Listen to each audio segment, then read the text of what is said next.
एक समय की बात है।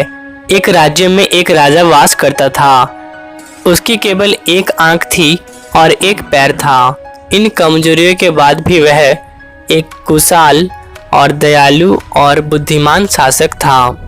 उसके शासन में प्रजा बहुत ही खुशहाल जीवन व्यतीत कर रहे थे। एक दिन राजा अपनी महल के गलियारों में टहल रहा था। तभी अचानक उसकी नज़र गलियारों के दीवालों पे लगे चित्रों पर पड़ी। वह चित्र उसके पूर्वजों की थी। उन चित्रों को देख राजा के मन में विचार आया कि भविष्य में जब उसके उत्तराधिकारी महल के उस गलियारों में से गुजरेंगे तो उन चित्रों को देख अपने पूर्वजों को स्मरण करेंगे। राजा का चित्र अब तक उस दीवार पर नहीं लगा था।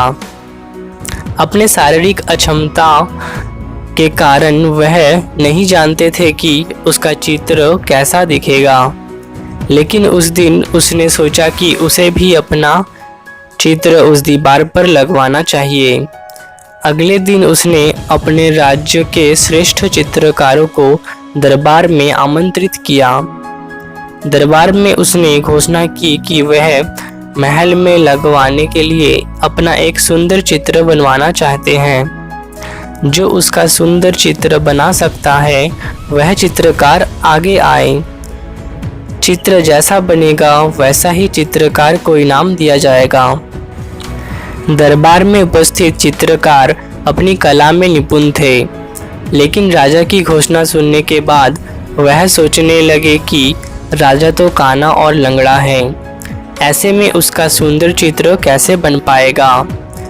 चित्र सुंदर नहीं दिखा तो हो सकता है राजा क्रोधित होकर उन्हें सजा भी दे दे। यह विचार किसी को आगे आने का साहस ना दे सका। सब कोई ना कोई बहाना बनाकर वहां से चले पड़े।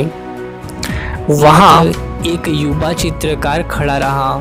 राजा ने उसे पूछा, क्या तुम मेरा चित्र बनाने को तैयार हो? युवा चित्रकार ने कहा, हाँ मैं तैयार हूँ। राजा ने उसे अपनी चित्र बनाने का आज्ञा दे दी। अगले ही दिन से वह चित्रकार राजा का चित्र बनाने में जुट गया। कुछ दिन बाद चित्र बनकर तैयार हो गया। जब चित्र का अनावरण का दिन आया तो दरबार में दरबारी सहित वह सभी चित्रकार भी उपस्थित हुए जिन्होंने राजा का चित्र बनाने से इनकार कर दिया था। सभी उत्सुकता से चित्र के अनावरण की प्रतीक्षा कर रहे थे।